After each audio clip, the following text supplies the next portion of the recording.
फिल्मी जगत से सीधा राजनीति में पैर रखने वाली जयप्रदा को क्या अब एक बड़ा मौका भारतीय जनता पार्टी देने वाली है?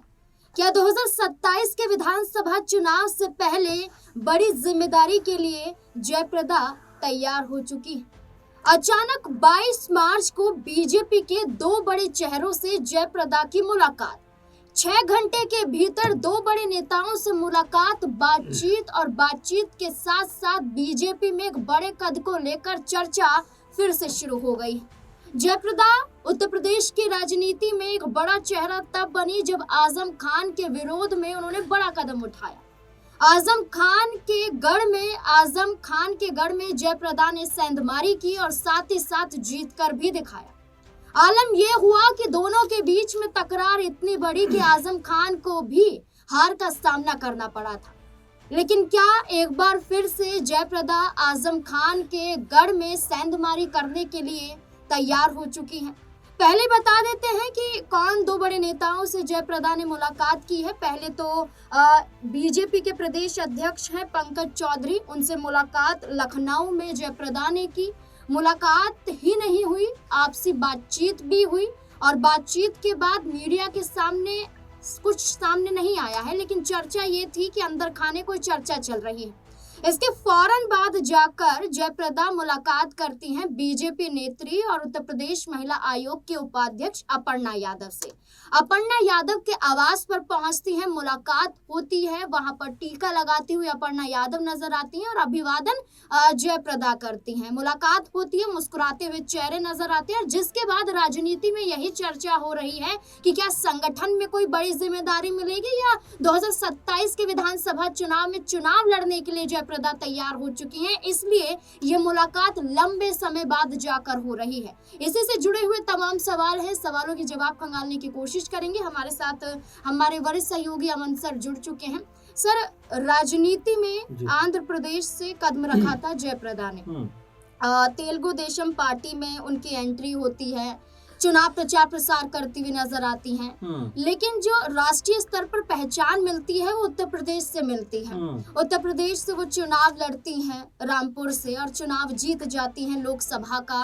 और ऐसे में माना जा रहा है कि एक बार फिर से जयप्रदा की मुलाकात बीजेपी के दो नेताओं से क्या इशारा करती है? क्या वाकई जो कहा जा रहा है कि चुनाव नजदीक है इसलिए जयप्रदा की मुलाकात को अहम माना जा रहा है? देखिए नाज़मीन, जयप्रदा बड़ा चेहरा है, फिल्मी जगत से आती हैं, तो जाहिर बात है कि उनको लेकर चर्चाएं अपने आप कहीं भी अब वो हों और चर्चाओं में वाही जाती हैं। वैसे में जो बात चल रही है, जिस तरह से बीजेपी अध्यक्ष पंकज चौधरी से उनका मिलना, अपर्णा यादव से उनका मिलना, क्या वाकई में ये बता रहा है कि बीजेपी के अंदर उनको बड़ी जिम्मेदारी मिलती हुई दिखाई पड़ सकती है? क्योंकि देखिए 2027 का चुनाव अब बहुत करीब है, आप देखेंगे लगभग साल भर का वक्त बचा है। तो ऐसे में अब बीजेपी भी अपने तमाम सीटों पर, तमाम जगह पर अपने प्रत्याशियों को या जो भी चेहरे हैं उनको वहां पर मजबूत करने की जिम्मेदारी दे सकते हैं कि भाई आप उन क्षेत्रों में जाइए, अभी से अपने लिए माहौल बनाइए। क्योंकि अगर एक साल की बात आप कर रहे हैं तो उस एक साल के अंदर आपको तमाम तरह के माहौल अपने पक्ष में बनाने पड़ेंगे। और यहाँ पर जयप्रदा का मिलना, देखिए जाहिर तौर पर आपने सही कहा कि उनकी शुरुआत 94 से हुई थी टीडीपी के साथ में। 96 में वो राज्यसभा जाती हैं और उसके बाद जिस तरह से उत्तर प्रदेश में वो आती हैं, समाजवादी पार्टी में शामिल होती हैं और 2004 में आजम खान का गढ़ कहे जाने वाले उत्तर प्रदेश के रामपुर सीट से संसदीय सीट से वो चुनाव लड़ती हैं और बड़े अंतर से चुनाव जीतती भी हैं 2009 तक आते आते। लेकिन ये सारे समीकरण कहीं ना कहीं उल्टे पड़ते हुए दिखाई पड़ते हैं, क्योंकि आजम खान के साथ में जयप्रदा के रिश्ते फिर उस तरह के नहीं रह गए थे जैसे पहले थे। भाई कहकर वो संबोधित करती थी। कई जगह पर उन्होंने ये बात कही भी है कि 2009 आते आते हमारे बीच में जो तलखियां थी बहुत ज्यादा बढ़ गई थी। 2009 में हालांकि जयप्रदा चुनाव में जाती है और ये भी कहा जाता है कि आजम खान का सपोर्ट जयप्रदा को नहीं होता है, लेकिन बावजूद इसके 2009 में भी जयप्रदा चुनाव जीती हुई दिखाई पड़ती हैं। लेकिन जो सारा खेल होता है समाजवादी पार्टी में वो इसके बाद ही शुरू होना होता है, क्योंकि 2009 के बाद में 2010 आते आते आप देखिए जयप्रदा के साथ में आजम खान की जो तलखियां थी, जो नाराजगी थी, वो अपनी चरम सीमा पर पहुंच जाती है और 2010 के बाद वो सपा छोड़ देती है। सपा से उनको हटा दिया जाता है। यहीं से एक नया दल बनता है लोक मंच के नाम से और राष्ट्रीय लोक मंच के नाम से, और उसमें वो शामिल होती है अमर सिंह के साथ में। हालांकि ये बहुत बड़ा लेवल पे चुनाव में जाते हैं, 300 से ज्यादा सीटों पर चुनाव लड़ा जाता है 2012 में, लेकिन सफलता सफलता ना के बराबर मिलती है। तो ये संदेश कहीं ना कहीं चला जाता है कि सपा में रहते हुए ही जयप्रदा की जो लोकप्रियता थी वो थी, वहां से निकलते ही उनको कोई नहीं पूछ रहा है। आरएलडी में भी हालांकि फिर विलय हो जाता है राष्ट्रीय लोकमंच का, लेकिन वो कामयाबी या वो एक तरीके की सफलता जयप्रदा को उसके बाद नहीं मिलती। लेकिन 2019 आते आते राजनीति में एक बार फिर बड़ा यहाँ पर कह सकते हैं फेरबदल होता हुआ दिखाई पड़ता है और बीजेपी में जयप्रदा शामिल हो जाते हैं और रामपुर की वो सीट, लोकसभा सीट से चुनाव फिर लड़ने के लिए जाते हैं। और आपको नाज़मीन ये भी याद रखना पड़ेगा कि 2019 जो था ये वो समय था जब पीएम मोदी का जो नाम था वो पूरे देश में कहीं ना कहीं प्रचंड लहर उनकी दिखाई पड़ती थी। और यही वो समय था जब बीजेपी ने 300 से ज्यादा सीटें पहली बार चुनाव में जीती थी। तो ऐसे में ये मानकर चला जा रहा था कि जयप्रदा जो है बड़े आराम से रामपुर की सीट पे चुनाव जीत लेंगे, क्योंकि 2 बार इससे पहले चुनाव जीत चुकी हैं। लेकिन इस दफा वो बीजेपी से थी और यहाँ पर उनके सामने आजम खान जैसा बड़ा नाम था। और आजम खान ये वही आजम खान है जो 1980 के साथ में रामपुर विधानसभा सीट से अपना सफर शुरू करते हैं और 96 में एकमात्र बार यानी 96 में वो अफरोज अली खान से चुनाव हारते हैं। और आप अगर पूरा गणित उठाकर देखेंगे तो एक बार भी उसके बाद ऐसा मौका नहीं आया जब आजम खान प्रत्यक्ष रूप से इस सीट से चुनाव हारे हो, बल्कि हर बार चाहे वो विधानसभा का रहा हो या लोकसभा का रहा हो उनको यहाँ से चुनाव में जीत मिली है। हालांकि 96 में जब चुनाव वो हार जाते हैं तो फिर राज्यसभा उनको भेज दिया जाता है। तो एक तरीके से कहा जा सकता है कि विधानसभा के साथ साथ वो राज्यसभा के भी सदस्य रहे हैं और लोकसभा के भी सदस्य रहे हैं। तो आजम खान का इस तरह का कह सकते हैं ऑरा वहां पे दिखाई पड़ता है, इस तरह का उनका जो कह सकते हैं दबदबा वहां पे नजर आता है। और अच्छा सर, यहाँ इस बीच में जहाँ आप बातें कर रहे हैं एक चीज और जोड़ना चाहूंगी कि जैसे रामपुर से उन्होंने लोकसभा का चुनाव लड़ा था जयप्रदा ने। पहला जब चुनाव लड़ा था तो 85,000 से ज्यादा वोट उन्हें मिले थे और जब 2009 में उन्होंने चुनाव लड़ा तो 30,000 से ज्यादा, मतलब 30,000 का आंकड़ा था। तो बहुत यहाँ पर देखिए अंतर नजर आता है। और 2019 आते आते ये चुनाव हार ही जाते हैं। लेकिन विधानसभा चुनाव की बात करें तो 10 बार के विधायक आजम खान रामपुर से रह चुके हैं और ये चर्चा चल रही है कि विधानसभा चुनाव में जयप्रदा को उतारा जा सकता है बीजेपी के जरिए। अगर इसी रामपुर में जाती हैं यानी कि आजम खान के गढ़ से उन्हें चुनाव में उतारा जाता है, क्या लगता है कि जयप्रदा को यहाँ पर मत मिल पाएगा? क्या सहमति यहाँ पर बन पाएगी लोगों की? पहली बात तो जिस तरह से आपने आपके सामने रखे, लेकिन 2019 की बात मैं करूंगा तो 1 लाख से ज्यादा वोटों से आजम खान चुनाव जीते थे। और यहाँ पर पता चल जाता है कि भाई आजम खान की जो ताकत है वो किस लेवल पे नजर आती है। और जयप्रदा 2 बार चुनाव जीती है तो कहीं ना कहीं आजम खान की और समाजवादी पार्टी का जो वोट बैंक है उनकी बड़ी इसमें कह सकते हैं भागीदारी रही। लेकिन जो आपने अब मूलतः बात कही है कि जिस तरह से अब वो 2 बड़े चेहरों के साथ में दिखाई पड़ी हैं, तो क्या ये मानकर चला जाए कि रामपुर की जो विधानसभा सीट है उसके ऊपर जयप्रदा एक्टिव होना चाहती है? अगर ऐसा होता है तो फिर आकाश सक्सेना का क्या होगा, ये अपने आप बड़ा प्रश्न बन जाता है। क्योंकि आकाश सक्सेना ने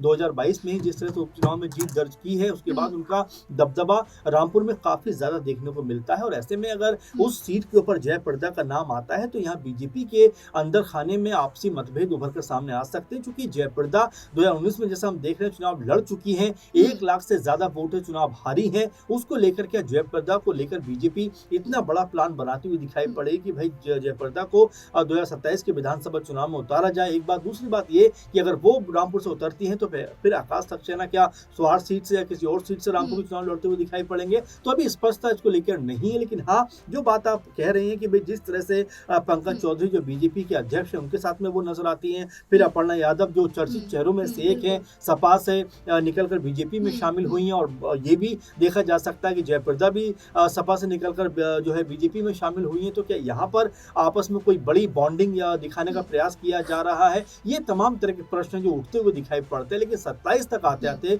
नाज़मीन ये बात जरूर है कि न सिर्फ रामपुर बल्कि तमाम जो उत्तर प्रदेश की विधानसभा सीटें हैं उनके ऊपर एक माहौल बनता हुआ दिखाई पड़ेगा। अब ऐसे में जयप्रदा को लेकर इतना बड़ा सियासी खेल बीजेपी यहाँ पर खेलती हुई दिखाई पड़ेगी। इसका मैं एक और आंकड़ा आपको बता दूं कि 2022 में जब आकाश सक्सेना चुनाव जीते थे, उपचुनाव जीते थे, उस समय लगभग 34-35% के आसपास कुल वोटिंग रामपुर में हुई थी। इस बात को लेकर बड़ा बवाल भी हुआ था कि भाई जब 50-60% वहां पर मुस्लिम मतदाता ही हैं तो आखिर 34-35% वोट होने का क्या मतलब है? आपको याद होगा उस समय रामगोपाल यादव हो, अखिलेश यादव हो, तमाम तरह के सपा के जो बड़े बड़े लीडर्स थे उन्होंने खुले तौर पर खत लिखा था कि ये सीधी सीधी धांधली है, सीधे सीधे उनको हराने का प्रयास किया गया है। और इसको लेकर भी तमाम तरह की चर्चा वहां पर होती हुई दिखाई पड़ी थी। तो क्या बीजेपी को ये पता है कि अगर आकाश सक्सेना अगर फुल फ्लैश होकर जाते हैं तो वो क्या चुनाव में जीत दर्ज कर पाएंगे, ये अपने आप में प्रश्न है। इसीलिए जयप्रदा को लेकर आया जा रहा है, क्योंकि अगर हम 2019 की बात करें तो आजम खान से 1 लाख वोटों से वो हारी तो थी, लेकिन यहाँ पर उनको 4,49,000 लगभग 4.5 लाख वोट मिले थे। तो क्या बीजेपी वो तमाम आंकड़े भी देख रही है? तो अभी ये कह सकते हैं बातें हैं वो चल रही हैं, लेकिन इसमें जयप्रदा को लेकर क्या बीजेपी की कोई बड़ी भूमिका यहाँ पर तैयार हो रही है, ये आने वाले कुछ दिनों में पता चलता हुआ नजर आ एक सकता छोटा है। सा सवाल रहेगा कि हम जिस भी राज्य में चुनाव होता है महिला कार्ड खेला जाता है, महिलाओं के लिए योजना निकाली जाती है, मुफ्त तोहफे बांटे जाते हैं और तरह तरह के वादे किए जाते हैं। हाल फिलहाल में अखिलेश यादव ने प्रेस कॉन्फ्रेंस की थी और उन्होंने ऐलान किया था कि हम हर महिलाओं को 50,000 पेंशन देंगे, यानी कि माफ कीजिएगा 40,000 पेंशन की घोषणा यहाँ पर अखिलेश यादव ने की थी। बिल्कुल, तो क्या इसी के कार्ड में जयप्रदा को लाया गया है, एक महिला कार्ड के जरिए, भारतीय जनता पार्टी के जरिए? क्या लगता है? देखिए जयप्रदा चूंकि नाम तो रही चुकी है, जैसा हमने आंकड़ों में भी बात की, 2 बार सांसद रह चुकी हैं, राज्यसभा जा चुकी हैं और कहीं ना कहीं एक बॉलीवुड हस्ती हैं, तो जाहिर बात है कि उनका कहीं ना कहीं फैन फॉलोइंग भी नजर आती है, कहीं ना कहीं उनको जो देखने के लोग उमड़ते हैं। और भी कुछ इस तरह हाँ, से जाहिर बात है, तो यहाँ पे जयप्रदा भी लगभग उसी तरह के नाम में शुमार रही है। लेकिन क्या बीजेपी सिर्फ इस वजह से कि अखिलेश यादव ने इतनी बड़ी घोषणा कर दी है, क्या उनको सामने लेकर आएंगे? मेरे ख्याल से अभी इसमें ये बात कहना बहुत जल्दबाजी हो जाए, क्योंकि बीजेपी ने भी तमाम जगह पर ये बातें कही तो हैं कि भाई महिलाओं को हम 2500 देंगे, हम 3,000 देंगे, हम 5,000 देंगे। लेकिन जरा आप चाहे आप हरियाणा का जिक्र कर दें, चाहे मध्य प्रदेश का जिक्र कर दें, चाहे दिल्ली का जिक्र कर दें, चाहे बिहार का जिक्र कर दें, देखिए घोषणाएं करना एक बात होती है, लेकिन उनको पूरा करना अपने आप में बहुत अलग तरह की चुनौती हो जाती है। इसमें कई जगह पर ऐसा लग रहा है जहाँ पर बीजेपी न सिर्फ फेल हो रही है बल्कि जवाबदेही भी तय करना भारी पड़ जाता है। आपको याद होगा दिल्ली में ही जब रेखा गुप्ता सरकार बनी थी और तब उससे चुनाव तो ठीक पहले जब प्रचार प्रसार कर रहे थे बीजेपी के लोग, खासकर पीएम मोदी और अमित शाह, उस समय भी ये बातें कही गई कि भाई पहली ही मीटिंग में महिलाओं के लिए जो 25 रुपए देने की बात है वो हम करते हुए दिखाई पड़ेंगे, लेकिन वो भी होता हुआ नजर नहीं आया, या और भी तमाम सारे वायदे थे वो होते हुए नजर नहीं आए। तो ऐसे में कई तरह के सवाल बन जाते हैं कि जो वायदे किए जाते हैं वो पूरे होते भी है या नहीं। लेकिन अब इससे मुख्तलिफ अगर देखा जाए, यहाँ पर अगर उससे अलग हट के बात की जाए तो यहाँ बीजेपी भी चाह रही है कि उनके पास जो प्रत्याशी हैं वो मजबूत प्रत्याशी होने चाहिए, क्योंकि बीजेपी के अंदर खाने में कई तरह की खटास भी आपस में नजर आती है, कई तरह से आपस में कह सकते हैं कि अलग अलग बयानबाजी नजर आती है। ब्रजेश पाठक कुछ और कहते हुए दिखाई पड़ते हैं, ब्रजेश पाठक के अलावा जो एक और उप मुख्यमंत्री केशव प्रसाद मौर्य वो कुछ और कहते हुए नजर आते हैं, योगी जी का कुछ और कह सकते हैं जो नजरिया है वो नजर आता है। तो ये ऐसे मसले हैं जहाँ पर बीजेपी भी कहीं ना कहीं दो राहों पर खड़ी हुई दिखाई पड़ती है। आरएसएस जो है वो योगी जी के साथ में खड़ी हुई नजर आती है, ब्रजेश पाठक या तमाम जो कह सकते हैं सवर्ण वर्ग से आने वाले विधायक हैं वो अपनी अलग मीटिंग करते हुए नजर आते हैं। तो ये ऐसे मसले हैं जिसको लेकर बीजेपी भी समझ पा रही है कि अगर उत्तर प्रदेश में लगातार तीसरी बार सरकार बनानी है तो हर एक सीट के ऊपर कहीं ना कहीं मजबूती से अभी से काम करना पड़ेगा, क्योंकि अखिलेश यादव ने लोकसभा चुनाव में 37 लोकसभा सीटें जीतकर, और अगर कांग्रेस की जोड़ दिया जाए, आजाद की सीट जोड़ दी जाए, तो तकरीबन 45 सीटें जीतकर ये बता दिया है कि अब बीजेपी का जो एक तरफा कहीं ना कहीं जो जीत का सिलसिला था वो अब यहाँ पर टूटता हुआ दिखाई पड़ रहा है। अगर लोकसभा में ये हार हुई है बीजेपी की, तो क्या वही हार क्या विधानसभा में भी हो सकती है? और ये तमाम जो कह सकते हैं प्रोसेस में अखिलेश यादव लगे हुए हैं, और उसी की काट के लिए क्या जयप्रदा का चयन या जयप्रदा को एक बार फिर बीजेपी कह सकते हैं प्रमोट करती हुई दिखाई पड़ सकती है। तो ये तमाम ऐसे मसले हैं, तमाम चीजें हैं जिसको लेकर अभी से पार्टियों के अंदर कह सकते हैं कि समीकरण बनाने का जो प्रयास है वो किया जा रहा है। इसमें कौन कितना सफल रहता है आने वाले दिनों में देखना होगा। रामपुर एक ऐसी सीट जिस पर आजम खान ने न सिर्फ विधानसभा का चुनाव जीता बल्कि लोकसभा का चुनाव भी जीता, लेकिन आज समाजवादी पार्टी में आजम खान की क्या जगह है ये अखिलेश यादव बखूबी बता चुके हैं। और आजम खान का जेल में जाना, सलाखों के पीछे बंद हो जाना और भारतीय जनता पार्टी के लिए क्या यही एक बड़ा मौका निकल आया है कि उन्होंने जयप्रदा को एक बार फिर से एक्टिव कर दिया है। वो राजनीति से दूर हो गई थी, सक्रियता जयप्रदा की नजर नहीं आई थी, लेकिन 27 के चुनाव की जैसे ही चर्चा होने लगी, जयप्रदा उत्तर प्रदेश की राजनीति में एक बार फिर से दिखाई देने लगी। अब यही माना जा रहा है कि आजम खान के गढ़ में जयप्रदा को उतारने की तैयारी है, क्योंकि आजम खान खुद ही कमजोर हो रहे हैं। समाजवादी पार्टी विश्वास नहीं कर रही है, आजम खान चुनाव नहीं लड़ सकते हैं। अब इस बीच में देखना होगा कि क्या वाकई यही नजर आता है कि जयप्रदा रामपुर से विधानसभा का चुनाव लड़ेंगी। आपको क्या लगता है, अगर ऐसा होता है तो क्या जीत भारतीय जनता पार्टी जयप्रदा के सहारे दर्ज कर पाएगी या फिर नहीं? इस पूरे मुद्दे को लेकर आपकी क्या राय है? अपनी राय कमेंट सेक्शन में जरूर दें। देखते रहें SP9 न्यूज। धन्यवाद।